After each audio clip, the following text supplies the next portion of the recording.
Bismillahirrahmanirrahim. Assalamualaikum warahmatullahi wabarakatuh. Bismillah walhamdulillah, wassalatu wassalamu ala rasulillah, sayyidina wa habibina wa syafi'ina wa qurrati a'yunina wa nuri qulubina wa mustafana wa maulana Muhammadin al-Fatih lima ughliqa wal-Khatim lima sabaqa nasiril haqqi bil haqq wal hadi ila siratikal mustaqim wa ala alihi wa sahbihi haqqa qadrihi wa miqdarihi al-'azim. Subhanaka la ilma lana illa ma 'allamtana innaka antal alimul hakim. Rabb shrah li sadri wa yassir li amri wahlul 'uqdatam min lisani yafqahu qawli. Amin ya rabbal alamin. Amma ba'd. Alhamdulillah wa syukurillah ala ni'amillah. Malam hari ini Allah Subhanahu wa ta'ala kembali mempertemukan kita di tempat ini, di masjid ini, di rumah Allah dalam keadaan yang insyaallah sehat walafiat. Allahumma amin. Amin. Salawat serta salam kita curahkan kepada baginda Nabi Muhammad sallallahu alaihi wa ala alihi wa sahbihi wasallam. Kemarin kita sampai pada kisah salah satu utusan Allah yang luar biasa, salah satu utusan Allah yang mana kisahnya di dalam Al-Quran diabadikan, yaitu adalah Nabiullah Yusuf ala nabiyina wa alaihi afdhalus salatu wassalam. Kemarin kita sampai pada pembahasan Nabi Yusuf dilempar atau dimasukkan ke dalam sumur oleh saudara-saudaranya. Kemudian setelah dilempar ke dalam sumur, ada orang yang mau ngambil air. Kemudian ketika talinya ditarik, dikerek, ternyata ada anak kecil, yaitu Nabi Yusuf alaihissalam.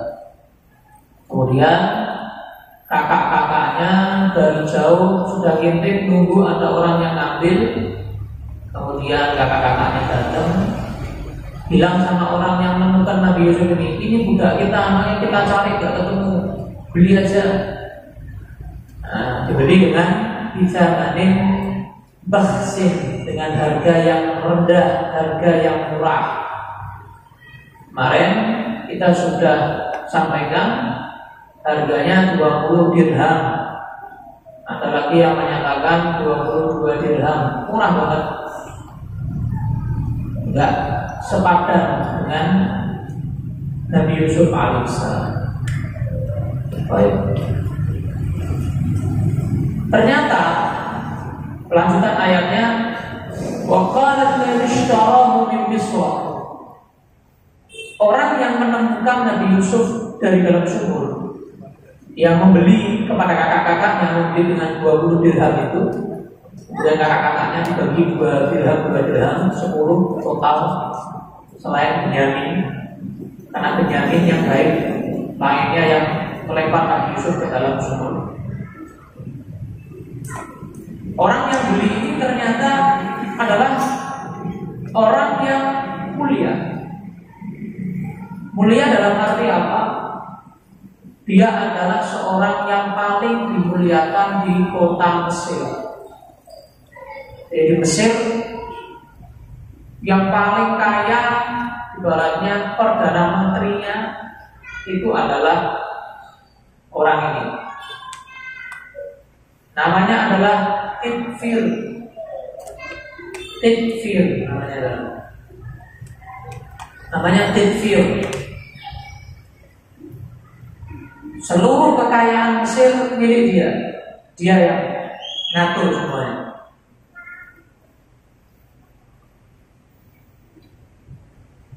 Rajanya, ini kan Perdana Menteri. Rajanya adalah namanya Rayyan. Rajanya namanya Rayyan. Perdana Menterinya Tidfir.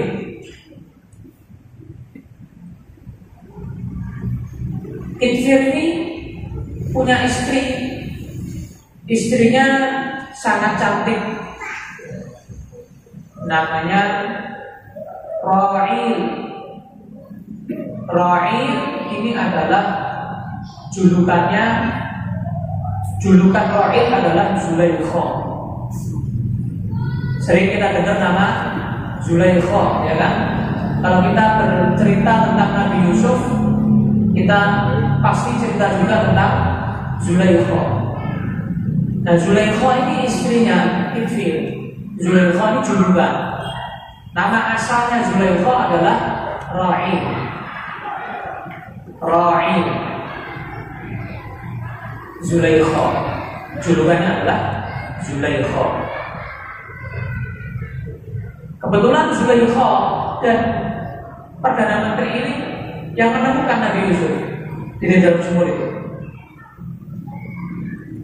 Perdana Menteri itu bilang, "Waqala alladhi ishtarahu min Misra liqa'atihi," bilang sama istrinya, bilang sama Zulaikha, "Akhi matwa." Berbuat baik sama dia ya. Yuk kita muliakan dia. Kasihan ini anak. Asa yang fa'ana, mungkin nanti suatu saat dia bisa bermanfaat untuk kita, datangkan manfaat untuk kita. Au natakhilahu walada, atau nanti bisa kita jadikan anak, kita adopsi jadi anak kita. Bisa kita adopsi jadi anak kita.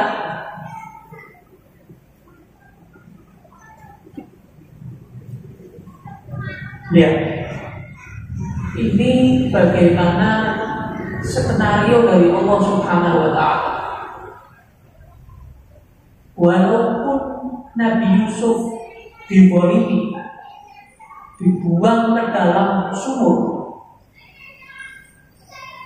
ditinggalkan oleh kakak-kakaknya, bahkan bukan cuma dilempar, dijual. Tapi subhanallah, Allah berikan orang yang membeli Nabi Yusuf adalah orang yang memuliakan Nabi Yusuf. Insya Allah. Lihat skenario-nya Allah itu luar biasa. Sama kayak misalnya Nabi Musa. Nabi Musa kan begitu. Saat itu di tahun Fir'aun itu membasmi seluruh bayi laki-laki. Seluruh bayi laki-laki dibasmi sama Fir'aun. Ibu Nabi Musa khawatir, anakku laki-laki, kalau ketahuan sama anak buahnya Fir'aun, mati anakku ini. Subhanallah. Allah perintahkan apa? Taruh di dalam keranjang Nabi Musa, hanyutkan di sungai ke arah istananya Fir'aun. Kan aneh? Justru malah cari mati kan gitu. Kalau dialirkan ke tempatnya Fir'aun, justru cari mati malah. Kan begitu. Tapi subhanallah, ketika Siti Asyah istri Fir'aun melihat Nabi Musa, justru malah percaya. Justru malah Nabi Musa kecil sampai besar ada di dalam istana musuhnya Fir'aun.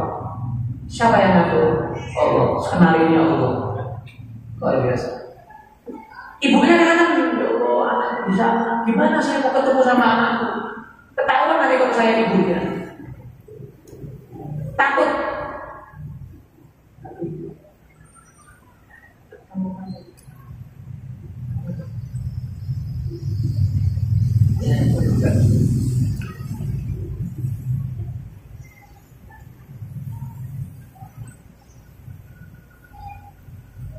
Akhirnya Fir'aun cari tukang susu yang menyusui Nabi Musa, masih bayi.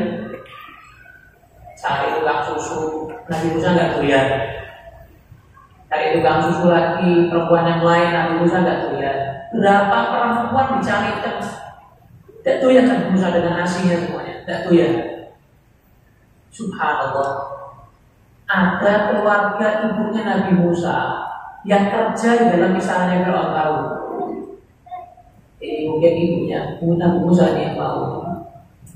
Terus usul sama Fir'aun, sama Sri Asia. Saya tahu siapa yang mau yang anak ini doyan. Akhirnya dipanggil ke ibu Nabi Musa. Subhanallah, ya ibunya sendiri. Nabi Musa baru mau. Lihat, Allah buat ibunya tetap aman di dalam rumah musuhnya. Menjadi tukang susunya Nabi Musa.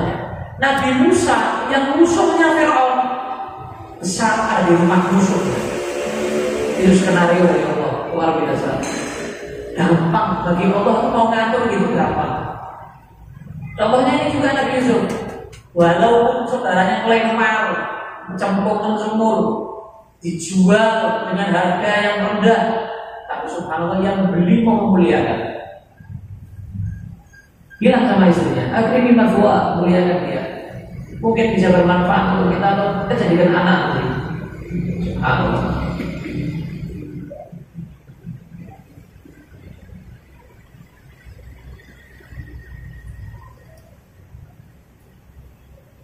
Berkata Imam Ibnu Ishaq, manusia yang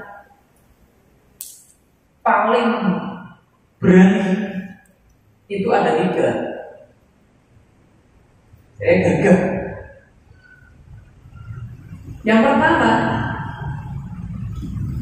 Perdana Menteri Mesir ini. Perdana Menteri Mesir ini. Kenapa kok bisa Perdana Menteri Mesir ini yang paling gagah? Dia itu seorang Perdana Menteri. Uangnya nggak ada seri. Budak atau dia beli harga murah anak kecil ini, Nabi Yusuf ini, dia memuliakan Nabi Yusuf. Orang yang direndahkan tapi dimuliakan. Gak gampang orang itu. Ada orang oleh masyarakat direndahkan, kamu memuliakan dia, gak gampang. Kadang-kadang malah ente yang itu malah. Kenapa? Banyak yang merendahkan dia. Kamu udah deket gak?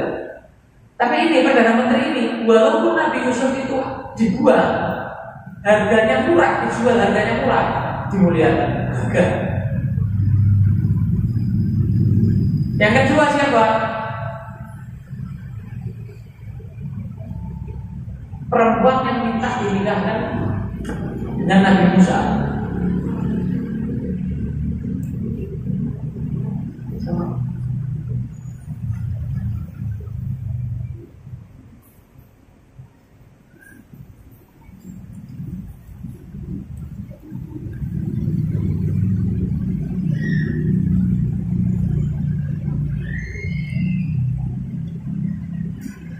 Kalian kalimah, bawa alat.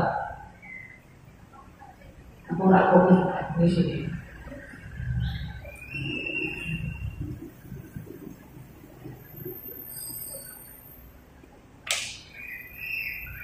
Jadi yang pertama itu Perdana Menteri itu.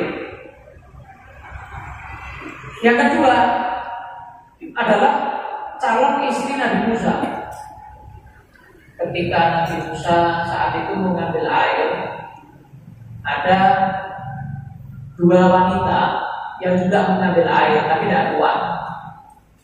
Nabi Musa bantu angkat. Nih buat kalian berdua nih, pulang ngambilkan air Nabi Musa. Sampai di rumah perempuan ini senang Nabi Musa gagah, kuat, ganteng. Cerita sama bapaknya, Pak, dulu tadi itu Pak, ada ada yang ngambil ke kita air.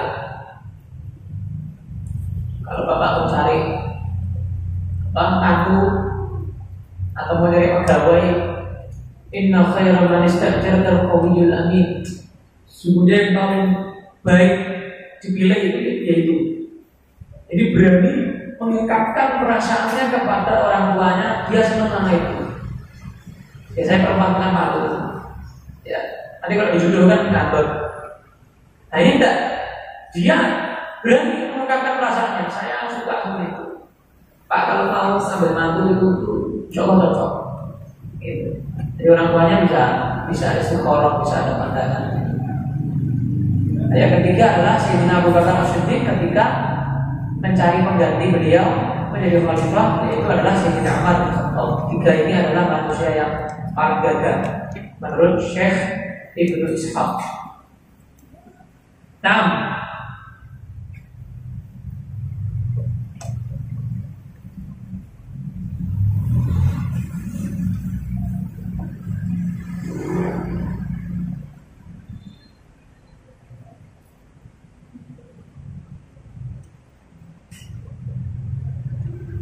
Nah,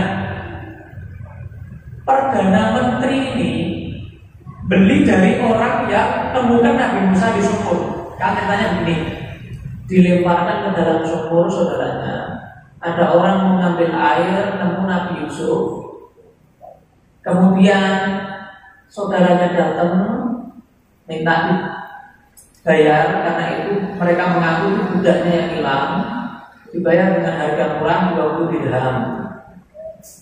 Kemudian dibawa ke Mesir sama orang ini yang menemukan Nabi Yusuf, yang beli Nabi Yusuf ini. Dibawa ke Mesir, budak ini mau dijual ke Kitfir tadi, Perdana Menteri tadi. Dibeli, dimuliakan dengan apa? Ditimbang, ini Nabi Yusuf ditimbang. Ibarat misalnya timbangan Nabi Yusuf 50 kilo. Dia beli dengan 50 kilo minyak misik, 50 kilo kain sutra, 50 kilo perak. Subhanallah. Dimuliakan gitu ya Pak. Paham ya? Udah kali. Paham? Jadi ketika dari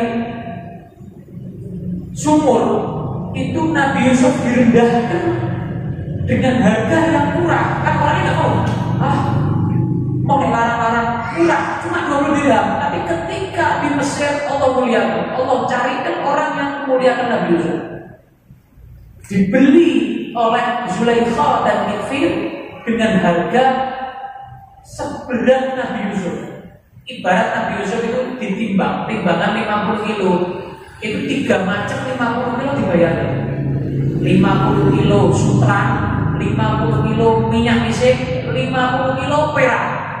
Ya no, kayak apa itu? Setelah harganya mungkin pirang ripis toh, berapa rupiah toh, ini jadi triliunan. Dibeli di triliunan. Wah, suke rupi. Orang yang menemukan di sumur langsung suke, mendadak OKP, orang kaya baru. Dimuliakan oleh Zulaikha, dibesarkan oleh Kitfir, dibesarkan. Di situ hidup Nabi Yusuf alaihissalam. Makanya Allah berfirman, wa kadzalika makkanna Yusuf fil ardh. Aku tempatkan di situ Yusuf, tempat yang mana dia aman, dia mulia, dia nikmat di situ, di Mesir itu. Wa linu'allimahu min ta'wil ahadits, dan juga supaya aku bisa mengajarkan kepada Yusuf tentang takwil mimpi. Jadi proses untuk beliau menjadi rasul.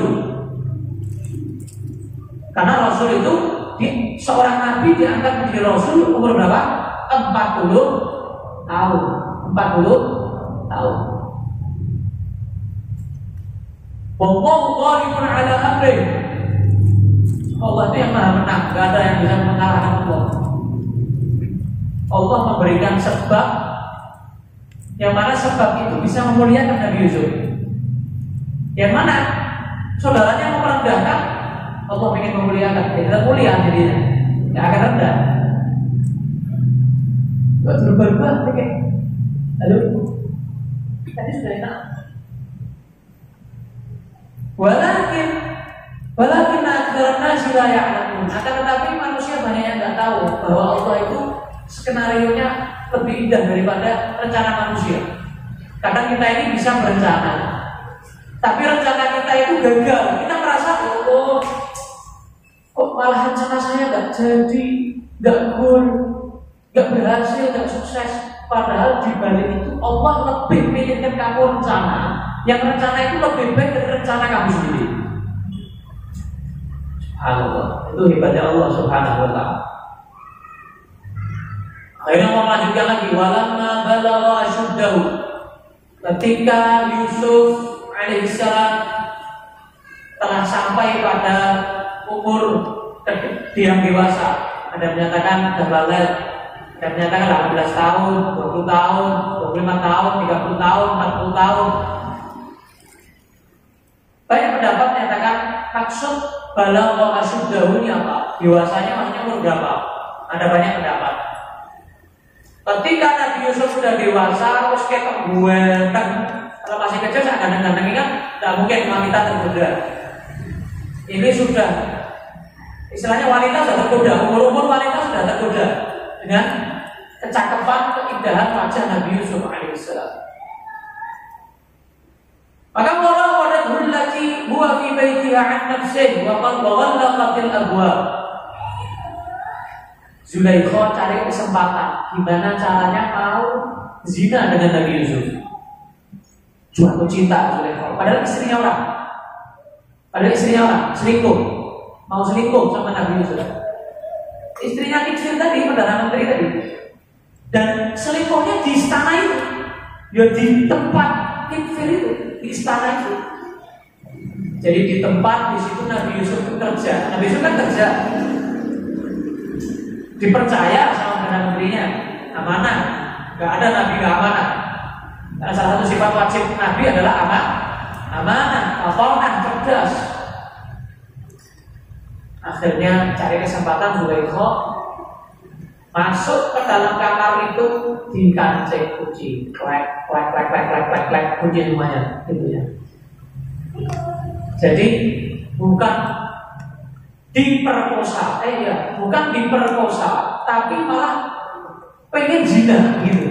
Biasanya kan, na'udzubillah min dzalik, perempuan itu na'udzubillah diperkosa. Ini enggak, perempuannya yang pengen betul. Kamu harus mendatangi saya, gitu. Kamu harus menzinai saya. Maksa. Ayo Yusuf, ayo. Pelayu ono parani. Padahal lawan sana parani. Kejar Nabi Yusuf. Sampai sobek-sobek baju Nabi Yusuf, tarik ini. Allah bilang dari, bukan sudah lagi Nabi Yusuf, kejar lagi, tarik lagi baju Nabi Yusuf. Ya, kau yang mana kan? Alhamdulillah. Ya, Nabi Yusuf takut, lari Nabi Yusuf, lari, bagus dikunci. Kita lihatnya kan, ada CCTV, tidak ada yang tahu. Lari Nabi Yusuf, padahal dikunci, tidak ada yang tahu. Kalau seandainya berbuat, tidak ada yang tahu. Lari ke sana, kunci semuanya. Sampai sobek baju belakangnya Nabi Yusuf itu sampai sobek. Pakaian belakangnya sampai sobek. Padahal pakai pakaian yang bagus Nabi Yusuf. Kan kerja. Zulaikha juga pakai minyak wanginya dibayani.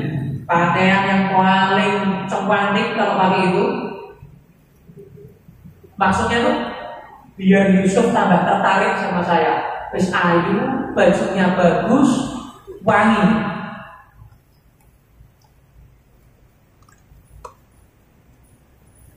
Nabi Yusuf tetap tak mau. Nabi, Rasul tak mau. Tertarik Nabi Yusuf ini. Dan Nabi Yusuf setiap ditarik, Nabi Yusuf bilang ma'adzallah.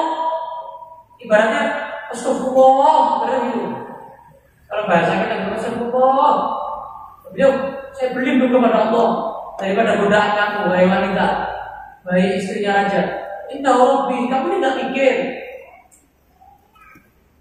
Kamu punya suami. Suami kamu itu ya juga bosku, tuanku. Kamu tidak mikir.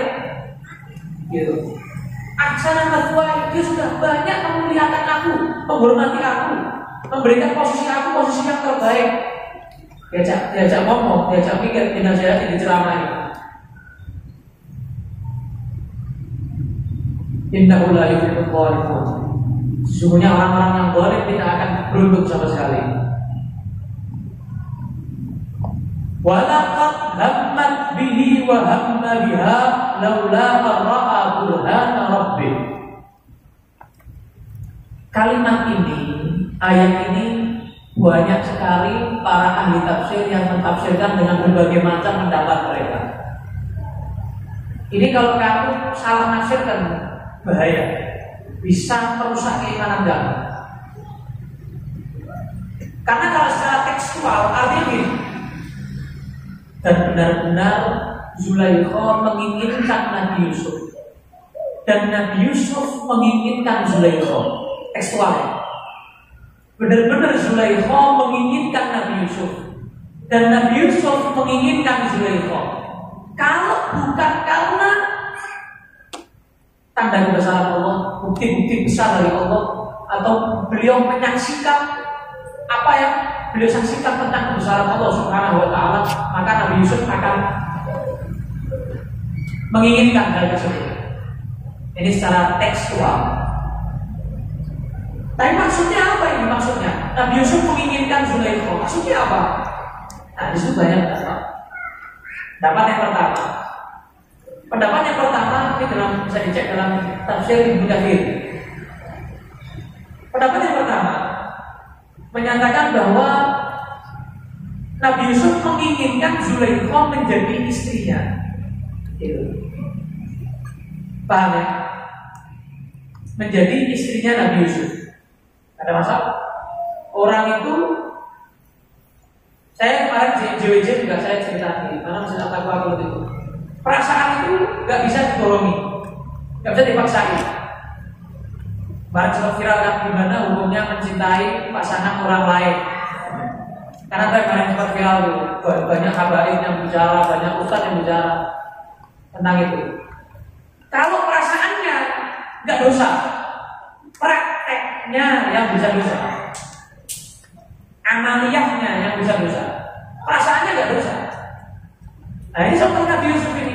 Nabi Yusuf menginginkan Zulaikha jadi istrinya, padahal bojone wong, kan begitu. Sama kayak di zaman Nabi Dawud alaihissalam. Nabi Dawud kan sempat minta ampun kepada Allah, ya kan? Beliau nangis, sampai nangisnya itu dari banyaknya nangisannya sampai di bawah tempat nangis itu tumbuh rumput. Jadi kebun yang nyiram air matanya Nabi Yusuf, Nabi Dawud alaihissalam. Sebabnya apa Nabi Daud nangis sampai kayak gitu minta ampun sama Allah? Sebabnya apa? Nabi Daud senang sama perempuan, sama kayak Nabi Yusuf. Senang sama perempuan, tapi perempuan itu istrinya orang. Istrinya orang. Akhirnya Nabi Daud mengutus suaminya. Suaminya itu kebetulan pendekar. Nanti pendekar ya, pendekar. Nabi Daud itu waktu itu ada jihad peperangan di mana suaminya perempuan ini diutus jadi panglima. Jadi panglima mati syahid. Akhirnya jadi janda kan, dinikah sama Nabi Daud. Itu kalau Nabi sesuatu yang nggak pantas. Akhirnya beliau minta ampun kepada Allah Subhanahu wa Ta'ala karena sudah mengutus suaminya panglima itu ke medan perang sehingga mati, sehingga janda itu dinikah sama Nabi Daud alaihissalam. Minta ampun sama Allah sampai di tanggal 10 Muharram Allah menerima permintaan ampun Nabi Daud alaihissalam. Itu dosa enggak dosa. Enggak kecuali nih dipaksa. Kowe mangkat kok mati yo.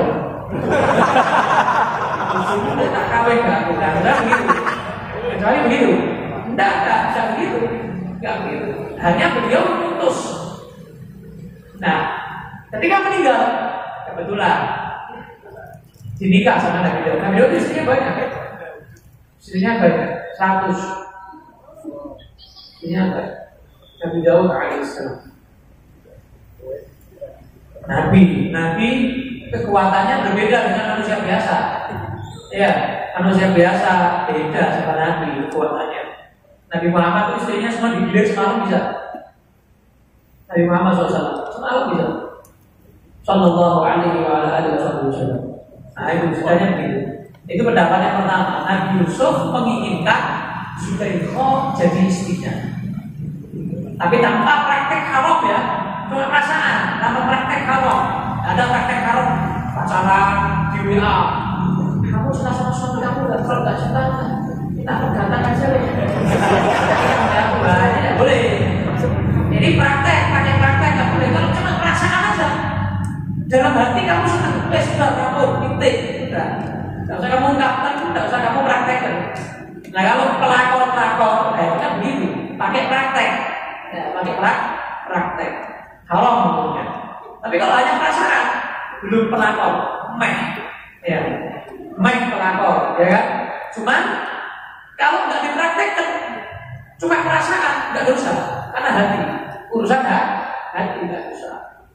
Makanya di dalam hadis Nabi Shallallahu Alaihi Wasallam bersabda, Yaqulullah Ta'ala, Allah berfirman, hadis qudsi ya, idza hamma 'abdi bihasanatin faktubuha lahu hasanah.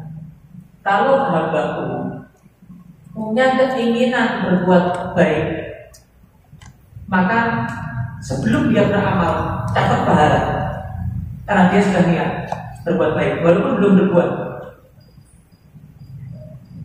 Fa in 'amilaha faktubuha lahu bi 'ashri amsalha. Kata Allah kepada malaikat, kalau niatnya dipraktekkan, niat baiknya dipraktekkan jadi amal, maka catat 10 kali lipat pahalanya. Kalau hanya niat belum berbuat, 1 pahala. Kalau sudah pakai perbuatan, sudah berbuat, niatnya dipraktekkan, diaplikasikan, maka 10 kali lipat pahalanya. Nah, sekarang kalau dosa, itu kalau pahala ya. Sekarang kalau dosa, wa in hamma bi sayyi'atin falam ya'malha faktubuha hasanah. Kalau hambaku punya niatan berbuat dosa, tapi belum dilakukan, maka nggak jadi dilakukan, tulis pahala. Jadi misalnya ada orang yang niat mau minum minuman keras, aku stres, saya mau minum pil koplo biar nge-fly, bisa, aku bilang tadi. Ketika dia mau berangkat, dia pikir lagi, ya Allah, nanti kalau saya kecanduan gimana? Nanti kalau saya mati pas nge-fly, dia mikir takut sama Allah Ta'ala, gak jadi, malah dapat pahala dia. Pahala. Kenapa? Menggagalkan niat buruk itu pahala. Nah, ada yang berpendapat Nabi Yusuf itu begitu, karena sifat kemanusiaan, ya kan, melihat perempuan, sifat kemanusiaan, beliau gagalkan niatnya, maka di situ malah jadi pahala yang besar buat Nabi Yusuf alaihissalam. Nah, dulu pernah terjadi zaman Nabi Muhammad SAW. Nabi suka sama satu perempuan, Nabi Muhammad suka sama satu perempuan, tapi perempuan ini keduluan dinikah sama sahabat namanya Zaid. Namanya siapa? Zaid. Sayyidina Zaid. Namanya Sayyidina Zaid. Sudah dinikah sama Sayyidina Zaid, ya udah, tapi nggak bisa berkutik. Nabi Muhammad nggak bisa berkutik, tapi Allah tahu. Allah tuh nggak mau gelokin Nabi Muhammad, nggak mau mengecewakan Nabi Muhammad.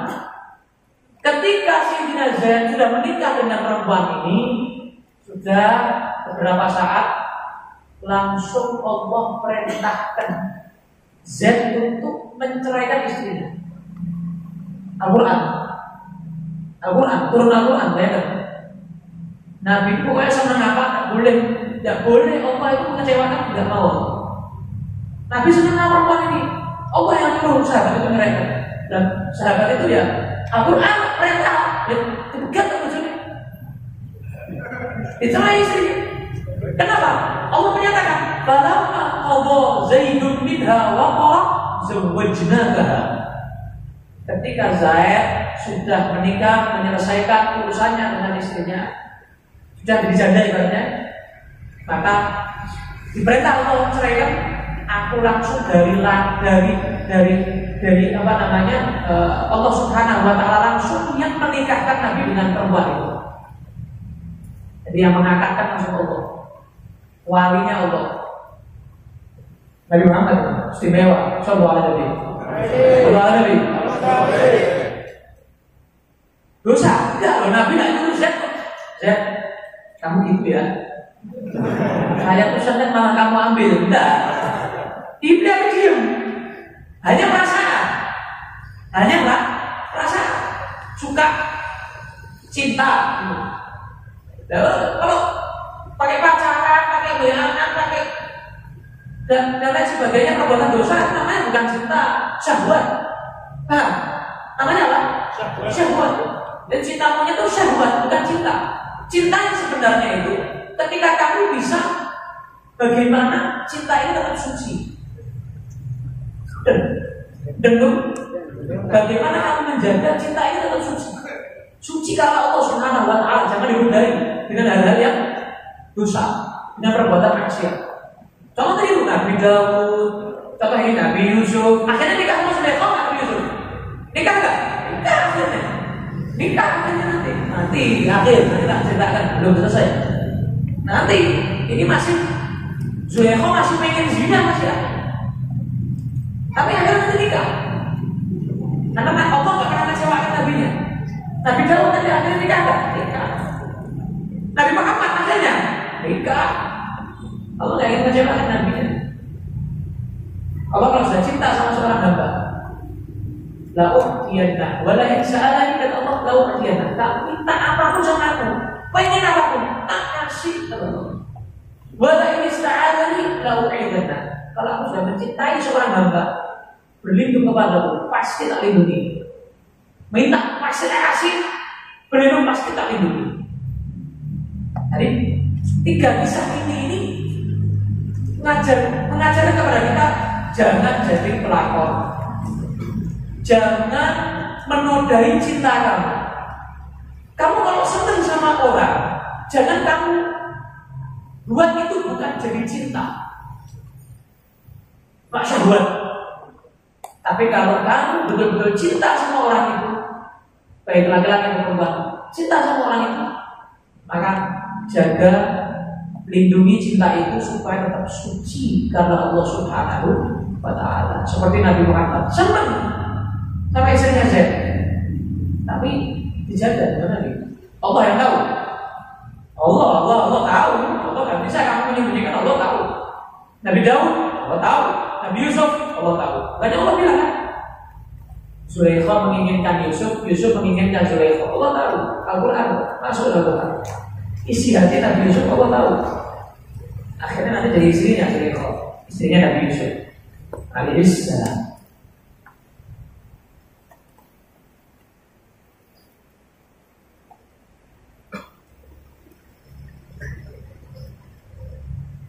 Ada lagi pendapat yang menyatakan maksud Nabi Yusuf menginginkan Zulaikha, maksudnya pengen dikampleng,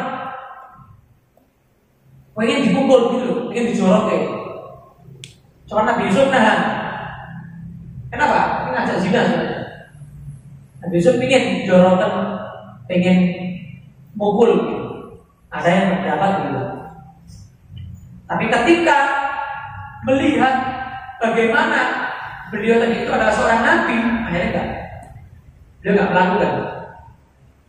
melakukan sesuatu yang dilarang oleh Allah Subhanahu Wa Taala.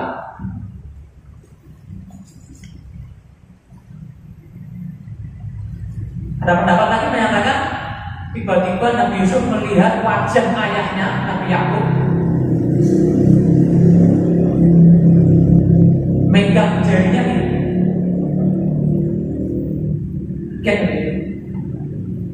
Jadi ketok-ketok itu. Ada lagi berpendapat ketok-ketokan ayahnya Nabi Yakub, badannya Nabi Yusuf dipukul gini sama ayahnya. Ketok-ketokan gitu. Itu maksud bagian itu yang dijelaskan sebagian ulama ahli tafsir.